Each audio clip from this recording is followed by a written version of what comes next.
wanting to interview you for a while because I found the discourse prior to you going to Ukraine to be very interesting. There are a lot of people who were quite skeptical. There were people who were very supportive. I was on the supportive side of things. I was like, well, let's be optimistic and see what he actually does with it. I appreciate that. But you didn't really start in Ukraine. You started online with the panels and stuff like that. And of course, anyone who knows us both knows that we had a confrontation over that not too long ago. But I'm putting that aside because I really want to know what you've learned from your trip and your experience in Ukraine, and what you would want to pass on knowledge-wise to like other streamers who may want to get into journalism. My name is Dylan Burns. I am a Twitch streamer based in Maryland. I have done a lot of local politics work. I ran my mayor's campaign for mayor.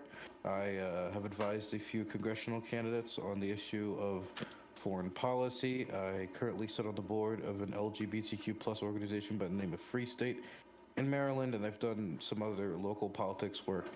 I got involved in online commentary at the start of 2020 after talking to Destiny and Vosh about some foreign policy issues surrounding issues like Hong Kong and what was going on in Bolivia at the time. And ever since then, I have been streaming and growing a channel. A lot of people know me from the Hippy Dippy Championship and the Hippy Dippy Roundtable, but I've been talking about foreign policy. Foreign policy has been an issue I've cared about for a while. I got interested in foreign policy while following the Syrian civil war in high school by looking at OSCENT, open source intelligence online during lunch periods and break periods away from away from school. And ever since then, I've had a growing interest in foreign policy that eventually led to me during the start of the invasion of Ukraine and on February 24th to go to Ukraine and cover the war. There's a lot of reasons why I went to Ukraine, but that's where my interest in foreign policy comes from, and that's where a lot of people know me from. Very cool. I personally always really looked up to someone like you who has geopolitical background and stuff like that, because in this space that can be very rare, in my opinion. Where do you see your channel going in the future after Ukraine? I think, well, I have two channels. I have a main channel, Dylan Burns TV. That's where I'm going to be posting more long form content, type maybe like video essays and journalism that I engage in, reports and video that I take on the ground, whether it be in Ukraine or a protest or whatever story I'm interested in. Then I have a second channel, Dylan Burns Live, which is going to be posting my daily clips and content, my opinions about foreign policy issues, my opinions about like domestic politics, just interesting conversations I have with people, debates, stuff like that. And so I have two channels so I can engage in the stuff that a lot of people know me for and have grown to appreciate for my content. And I'm going to keep the main channel for the stuff I want to do and grow as a creator, which is doing more journalism in the future. And so one does not simply just pack up and go to cover Ukraine, right? You must have probably had some contacts and stuff like that. Tell me specifically, what was like the starting steps where you realized, okay, maybe I really am going to go do journalism in Ukraine now?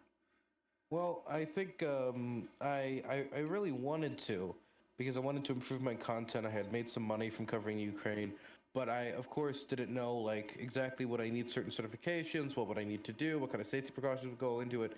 And so I started talking to friends of mine who have covered wars and had specifically covered areas around the former Soviet Union. And I talked to them in private about what would exactly go into this. Do you have any advice? Do you think I could do something like this? And I was given a lot of advice about, making content on the ground, certain things you should do for safety, certain things you should learn when it comes to medical stuff, like how to, use a tourniquet, stuff like that, what certification I would need, what organizations I could contact on the ground that could help me out, like the press offices down there or Reporters Without Borders, stuff like that. And those conversations with people who already have experience and them telling me the steps I would have to do and what I would have to commit to and the certification I would need was definitely the most important. People think journalism is an extremely cutthroat field, and I think when it comes to publishers, it absolutely is. people trying to get their work published over other people's work, and the publishers being very, very cruel about, like, what goes in and what doesn't, what would be best for advertisers and what would not. But when it comes to the actual journalists on the ground, they're very giving, they're very helpful, and they want to see more people involved in journalism, because the vast majority of journalists are interested in seeing as many good stories and good news coverage get out as possible. I can imagine that it's still been a bit of a learning curve. Are there any key lessons that you've taken away from this experience so far, particularly anything that you never would have thought of prior to doing this? Key lessons. Key We're lessons getting in on the about what? hard It's very, questions. yeah, it's a very broad question. I mean, I have like key lessons from the war when it comes to like the history and geopolitics of Ukraine. I have like lessons I've taken when it comes to like journalism and the risks associated with it, and what people cover and what people don't cover. Well, let's start with the war because that's super dangerous, and I think a lot of people can't imagine what it's like to be in your shoes. What are some things that have changed for you since you've started doing this kind of journalism?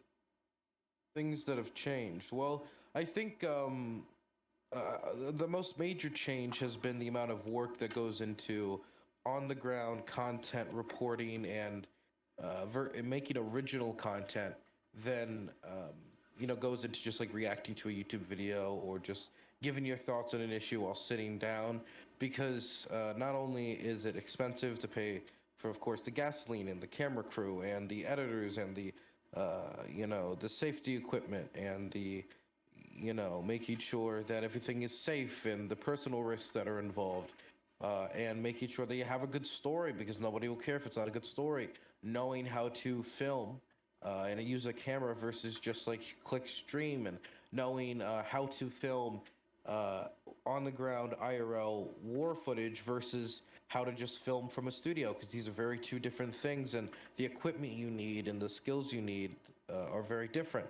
And so it has been a massive learning curve, and I think people can see the quality of my videos in Ukraine go up video after video after video as more narrative is introduced, as more editing is done, as we get better at getting the right people to film the experiences and film what we're doing on the ground. And so I have learned a lot when it comes to actually producing content, say, and I hate using the word content, but that's just like the lingo, producing quote unquote content in Ukraine on the ground doing IRL stuff versus just streaming. It is a completely different environment, and it takes a lot more effort, a lot more. You just can't pump stuff out at the same rate, and it has made me appreciate people who make original content a lot more, because while I have had to set up panel shows and stuff like that, looking at people like Jake Hanrahan from Popular Front, I respect their work so much more now because I know how much work goes into it. So, can you refresh everybody? What was your timeline sort of like? How long did you spend in Ukraine? Where sort of were you? And what are some key events that you were able to witness? I got into Ukraine on May 15th, and I was there for about 4 or 5 months, some length like that. Um, I I started in Lviv, but then I hooked up with some Polish and American journalists, Patrick Hillsman, a good friend of mine, some other people who have been featured in my videos that have been a huge help to me, like Pavel and Philip. And the first big story I got involved with was an opportunity that was offered to me to film with the Angels of War, which is a local on the ground crew of medics that go around and deliver aid and take injured people from the front line. And they were going to be going to Zaporozhye and then the Donbass. Now, the Donbass part of the trip was canceled, but this was much further than I had gone at any other point in the war. I didn't even think I was going to go to the front line at that point, or anywhere near the front line, because Zaporozhye isn't on the front line, but it's a city near the front line. But I decided to, go because, I knew I would be kicking myself for the rest of my life if I didn't. And so I hooked up with the Angels of War. And as we got closer to Zaporozhye and the landscape changed from a lot less scarred in Lviv to seeing more of the visible signs of war, I had gotten the opportunity to actually go to the front line, go to the forward operating position, which is the front line, the last position before the Russians. And I took the opportunity because, again, I knew I would be kicking myself forever if I didn't take that chance, because a lot of journalists would kill to be in that position, and I wanted to get as much raw footage of what these people live like, what it's like in the front line around Zaporozhye, which wasn't getting as much coverage as other parts of the country due to its more static nature. And so I went to the front line with them for 2 days. The first day was a lot less eventful, but on the second day, um, I would say like a big takeaway I took from that first day, though, even though it was not that eventful, um, was first off, when I was gearing up to go to the front line and I put on my helmet, I put on the press vest and everything to keep myself safe. Uh, One of the people that was with me at the time walked up to me, I think it was Pavel, and he pointed to this reflective press badge that I had, and he told me to take it off. And I, was a little confused, and I asked him why he wanted me to take my press badge off, and he said because it was reflective, they'll see it, they'll see your press, and it'll just be a target for them. He, while in other situations, like say during a riot or possibly even a different war zone, this would not be a danger. The fact that you could see me more clearly was the point of it being reflective, but in this environment, it was a danger. It was the same reason why it made me take off all my jewelry and stuff like that before I went anywhere near the front line. And it also, reminded me that in this war, like Presser, even though they're not a legitimate target, they're often made targets in this war. I know that a BBC crew that was fired at around Kiev, even after clearly identifying that they were pressed to the Russian army. The second thing I learned that day was that all the locals that I interacted with that were in, I don't know if I would call it no man's land, but like the 3 mile area around the front line that was heavily damaged by shelling, buildings collapsed in on themselves, where explosions are not uncommon.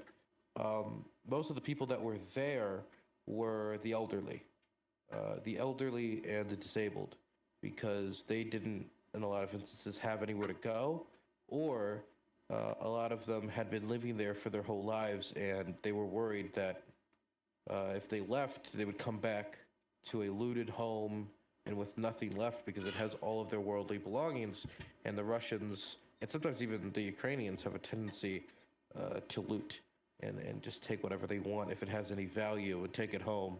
This has happened with washing machines, microwaves, jewelry, money, of course, alcohol, anything of value. And so they were worried that they were going to take that and they had nowhere else to go. So their safety really came at a price. Yeah, they seemed, I mean, of course they were bothered by it, but a lot of these people are also just stubborn. And I think it sometimes comes with the old age of like, this is my house, you will not take it. I've been here for 50, 60 years. It's been in my family for 3 or 4 generations. And I respect it on one hand, but I also know how much a lot of their family, for the ones that have family, want them to be somewhere safer, and know how stupid it is to put yourself in that kind of danger. And so I wish that a lot of them listened to the soldiers who were constantly trying to convince them to leave, but they don't want to lose everything they have, and it's their. Even if sometimes these homes are made of plaster and straw, definitely if you're out deeper in eastern Ukraine, mud plaster and straw, that is, they can't stand up any amount. Like if an artillery shell hits it, it's done, it's over. That's all they have, and they care about it a lot. One last question, and then I'm going to pass it to Omar for some of his questions. What if there are other streamers who want to follow in your footsteps? What kind of advice would you offer them? How to get started? What kind of equipment you might need? What should they be focusing on with their on the ground journalism? And what kind of content should they be making? I'm semi stealing this from Destiny, but it's also just been true in my own experience. You do not need to learn everything through mistakes. I learned a lot through mistakes, and it was very painful and very expensive at times. Definitely, if you don't have a formal education in journalism, you're going to be learning a lot more through mistakes. If you don't learn from the people around you, a lot of times the mistakes you're going to make and lessons you're going to learn, other people have already learned. If you can avoid making those mistakes by listening to experts in the field and asking them their opinion on things before going and just doing it yourself, that could be very helpful.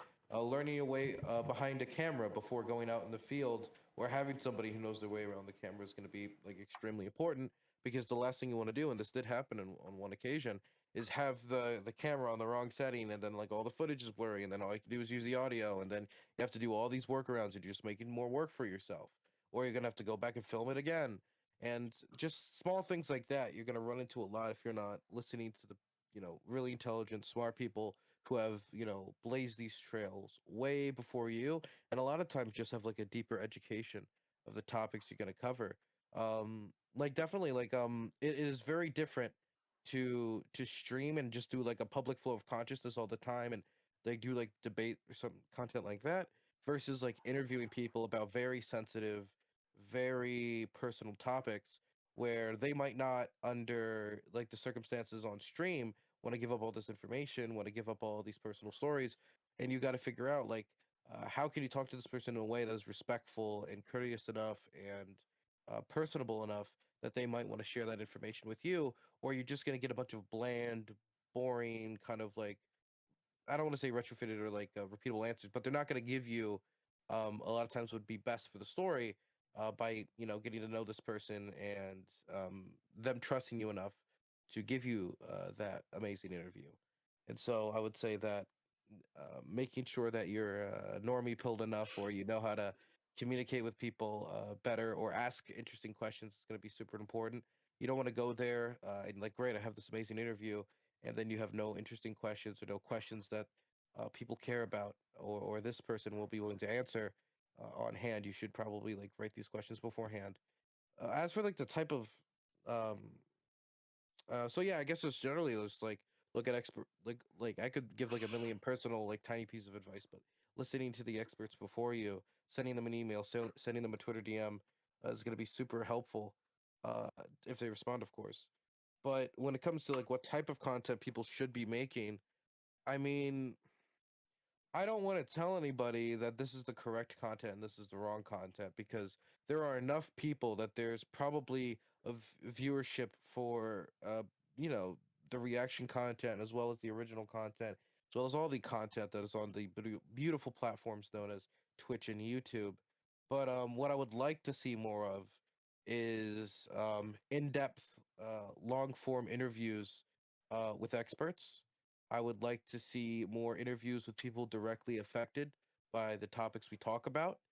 I would like to see more content um, where we engage with people who are non-English speakers as well. I think that would be very helpful. Definitely when we're talking about foreign policy issues, and it's always these issues are from an American perspective, which, of course, I have an American audience that's going to be primarily the perspective shared.